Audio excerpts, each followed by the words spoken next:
بعد فأعوذ بالله من الشيطان الرجيم بسم الله الرحمن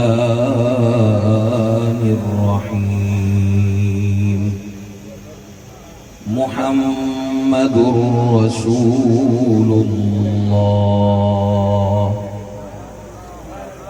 والذين معه أشداء على الكفار رحماء بينهم تراهم ركعا سجدا يبتغون فضلا من الله ورضوانا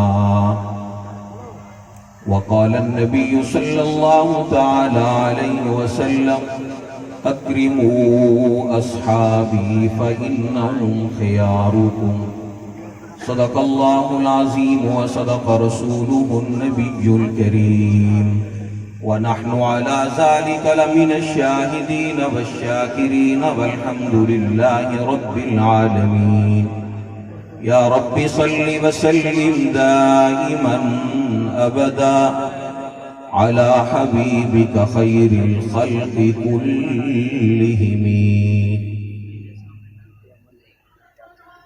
حقیقت میں وہ لطف زندگی پایا نہیں کرتے، حقیقت میں وہ لطف زندگی پایا نہیں کرتے جو یاد مصطفیٰ سے دل کو گرمایا نہیں کرتے. ابو بکر و عمر عثمان و حیدر پھول ہیں ان کے، اور ان کے پھول صحرا میں بھی مرجھایا نہیں کرتے. میرے انتہائی محترم مکرم دوستو، بزرگوں، بھائیوں، قریب اور دور سے، شہروں اور دیہاتوں سے تشریف لانے والے میرے عظیم دوستو، اللہ تبارک و تعالی ہم سب کی حاضری قبول فرمائے. میں کلمات تشکر میں زیادہ وقت ضائع نہیں کروں گا. عزیز القدر محترم حضرت مولانا سید محمد شاہ جرار صاحب، اللہ تبارک و تعالی ان کو اور ان کے رفقا کو جزائے خیر عطا فرمائیں جنہوں نے خوبصورت محفل سجا دی. پروردگار عالم اس گلشن کو تا قیام قیامت آباد رکھیں. میرے سامنے عنوان بہت لمبا ہے، وقت مختصر ہے. میں اگر یہ کہوں تو غلط نہیں ہوگا. یہ خطابت جچانے سنانے کا ٹائم نہیں، خطابت چکھانے کا ٹائم ہے. صحیح کہہ رہا ہوں؟ بولے آپ.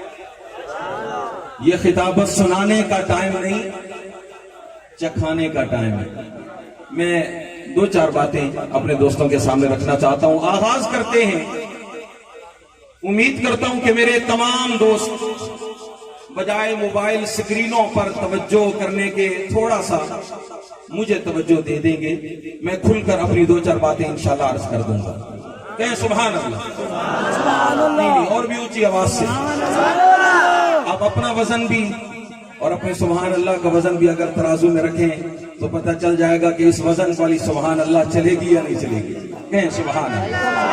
اللہ آپ کو سلامت رکھے. اور بھی اونچی آواز سے، آخر تک اور بھی اونچی آواز سے میں بات کا آغاز کرنا چاہتا ہوں.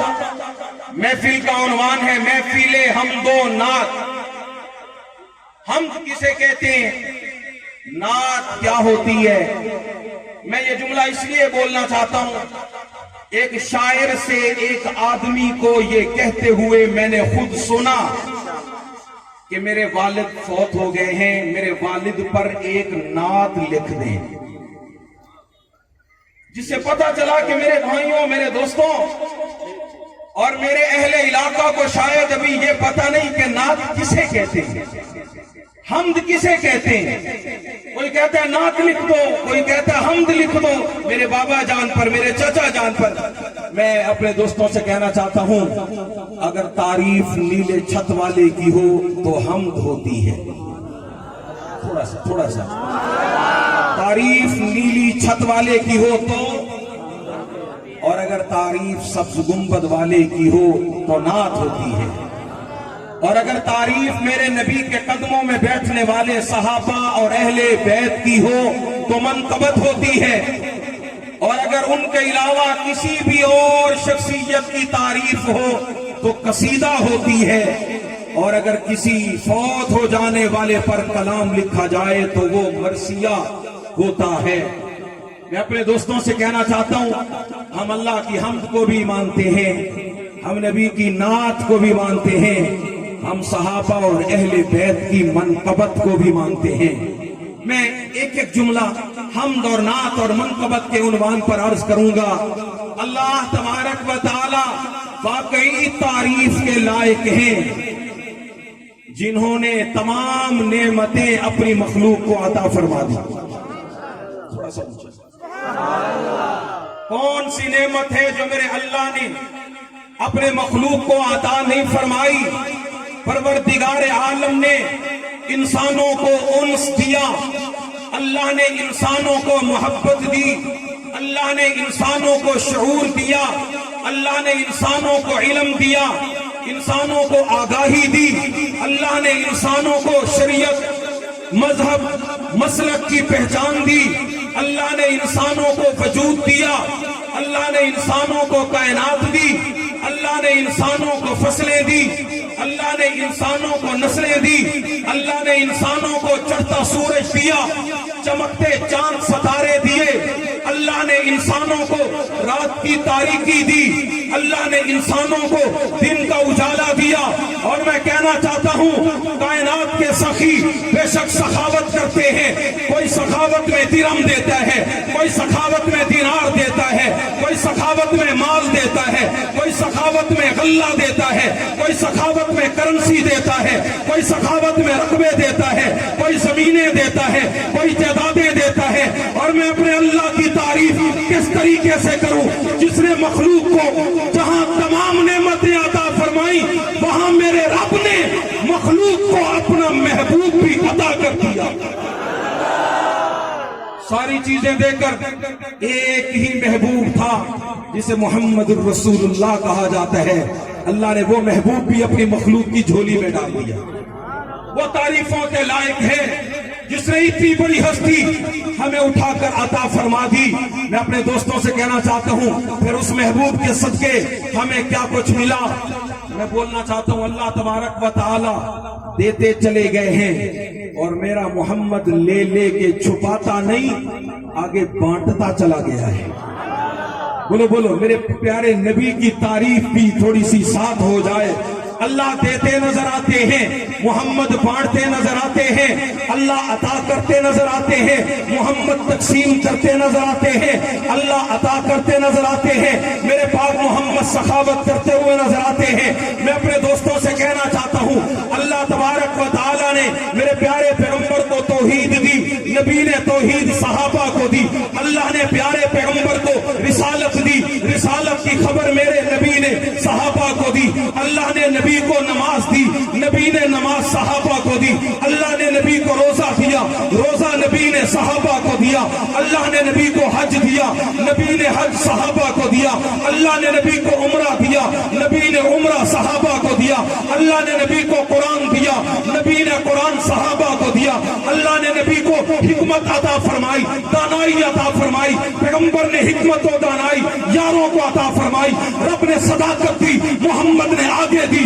رب نے عدالت دی، محمد نے آگے دی، رب نے سیاست دی، محمد نے آگے دی، رب نے شرافت دی، نبی نے آگے دی، رب نے شجاعت دی، نبی نے آگے دی، رب نے تقویٰ دیا، نبی نے آگے دیا، رب نے بصیرت دی، نبی نے آگے دی، رب نے شرم و حیا دیا، میرے محمد نے آگے دیا۔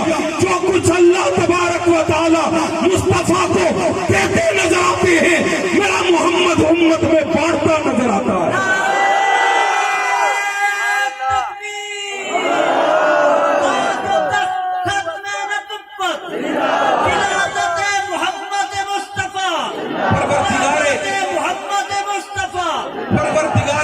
نے سب کچھ دیا، یہ رب کی تعریف ہے، اور میرے محمد نے اپنے پاس رکھنے کی بجائے اپنے یاروں میں بانٹ دیا، یہ میرے محمد کی تعریف ہے۔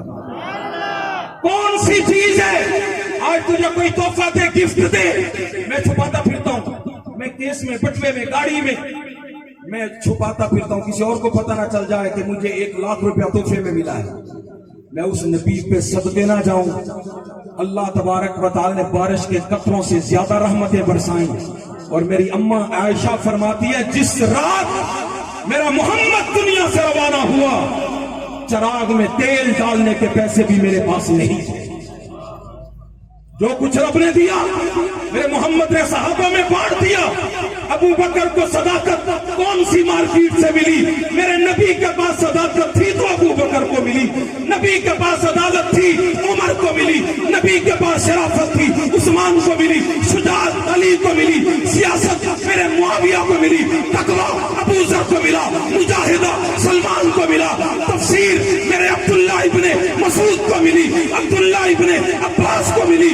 میرے رب نے جو کچھ نبوت کی جھولی میں ڈالا وہ سب کچھ صحابہ کی زندگی میں نظر آیا۔ اور میں یہ کہنا چاہتا ہوں صرف میرا نبی سخی نہیں، میرے نبی نے جن کو تحفے دیے وہ بھی سخی ہے۔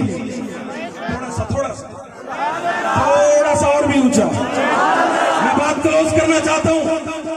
میں اپنے دوستوں سے کہنا چاہتا ہوں میرے پیارے نبی صلی اللہ تعالی علیہ وسلم نے جب مکہ مدینہ میں اپنا فیض بانٹنا شروع کیا، اپنا نور بانٹنا شروع کیا، توجہ آخر تک میں وقت کے اختصار کے پیش نظر مختصر بات کرنا چاہتا ہوں۔ میرے پیارے پیغمبر نے جب اپنا نور اور اپنا فیض بانٹنا شروع کیا، کچھ دوست کہتے ہیں یہ نبی کو نور نہیں مانتے، میں تو شاہ جی سے بھی کہہ رہا تھا ساڑیاں مسیطاں ہی نور ہیں۔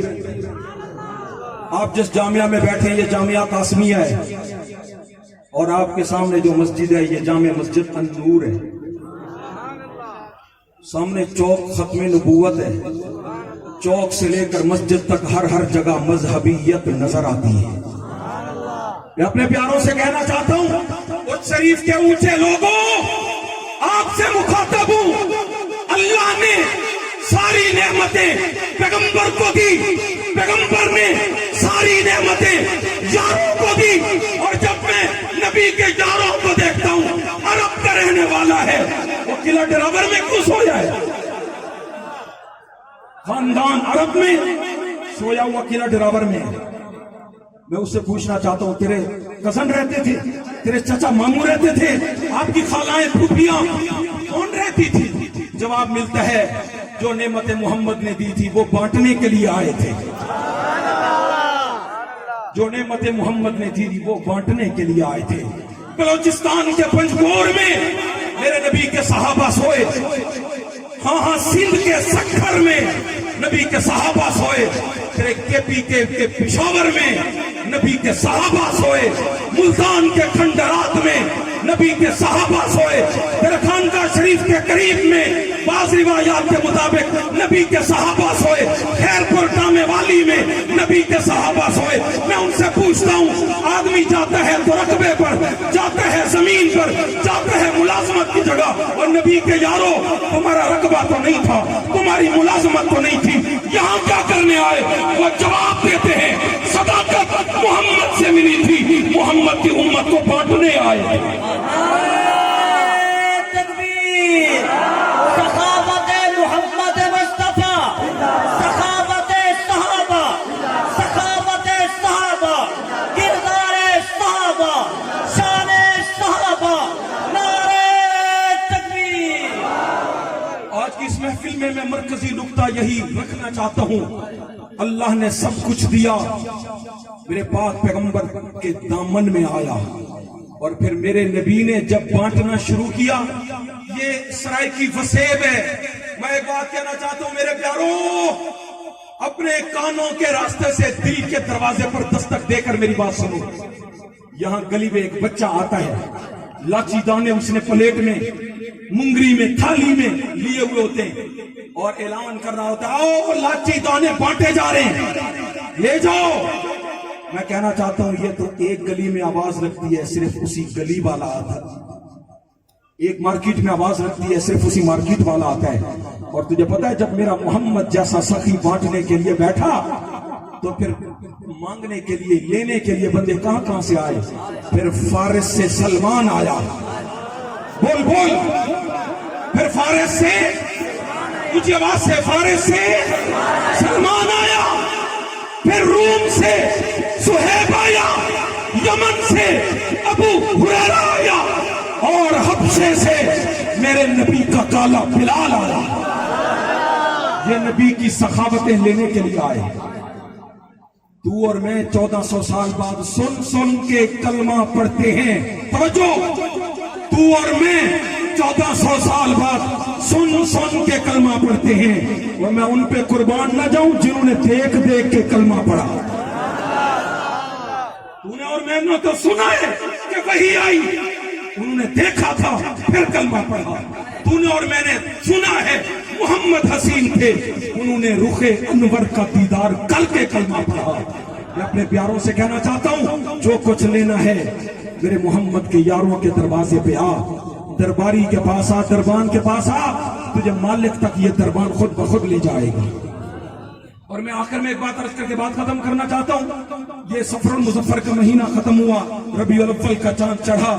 سفر کے مہینے میں میرے آقا صلی اللہ علیہ وسلم نے ہجرت کا آغاز کیا تھا۔ میرے پاک نبی صلی اللہ علیہ وسلم نے ہجرت کا آغاز کیا۔ غار میں حضرت ابو بکر صدیق تشریف لے جانے لگے، نبی کریم صلی اللہ علیہ وسلم بھی ساتھ ہیں۔ آپ علیہ الصلوۃ والسلام کو حضرت ابو بکر نے روکا، سنیں یہ علمی نکتہ ہے، اپنے دل پہ لکھ کے جائیں۔ اور میں ذمہ داری سے، جرأت سے علماء دیوبند کے ذمہ دار اسٹیج پر بات کر رہا ہوں، کوئی ہوائی خلائی بات نہیں۔ حضرت ابو بکر صدیق نے میرے پیارے پیغمبر کو روکا، عرض کی اللہ کے پیارے نبی، غار میں آپ پہلے نہ جائیں، میں پہلے جاؤں گا۔ آپ نہ جائیں، میں، بولو آپ نہ جائیں، میں پہلے جاؤں گا۔ نہ جانے غار میں کیا کیا ہو، نہ جانے غار کا ماحول کیا ہو۔ میرے نبی نے پوچھا ابو بکر تم پہلے جا کے کیا کرو گے؟ جواب دیا میں غار کو چیک کروں گا کہ آپ کی آمد کے قابل بھی ہے یا نہیں، آپ کے تشریف لانے کے قابل بھی ہے یا نہیں، اور اگر قابل نہیں ہوگی تو پھر میں جان کے ٹکڑے کر کے اسے آپ کی آمد کے قابل بناؤں گا۔ میں بھی اپنے دوستوں سے کہنا چاہتا ہوں، اس گندی غار کو میرے نبی صلی اللہ علیہ وسلم کی آمد کی وجہ سے ابو بکر صدیق نے صاف کیا۔ اب وہ گندی نہ رہی، اچھی ہو گئی، اس میں جو سوراخ تھے وہ بند کیے گئے، میرے آقا کی آمد کے قابل بنایا گیا۔ تب ابو بکر صدیق بولے میرے پیارے اب آپ تشریف لائیں، یہ غار آپ کے قابل ہو چکا ہے۔ میں بھی کہنا چاہتا ہوں، اگر دل میں میرے نبی کی محبت کو آپ لانا چاہتے ہیں تو پہلے دل والے غار میں ابو بکر کو لے آئیں۔ دل والے غار میں کس کو؟ اونچی آواز سے کس کو؟ آواز نہیں آئی، کس کو؟ ابو بکر کو لے آئیں۔ ابو بکر کی محبت تیرے میرے دل کے اندر آئے گی۔ اگر کہیں کوئی گڑبڑ ہوئی تو ابو بکر کی محبت میں صفائی کر دینی ہے، پھر یہ دل جب میرے نبی کی محبت کے قابل ہو جائے گا، میرے پیغمبر کی محبت بھی آ جائے گی۔ اللہ تبارک و تعالیٰ سے دعا ہے، اور رب کریم مجھے، میرے تمام دوستوں کو، میرے بھائیوں کو آج کی اس محفل کو اللہ تبارک و تعالیٰ مزید مبارک کرے، ہم سب کی حاضری اللہ قبول فرمائے۔ میں انہی معروضات پہ اپنی بات ختم کرتا ہوں۔ اقول قولی ھذا وآخر دعوانا ان الحمدللہ۔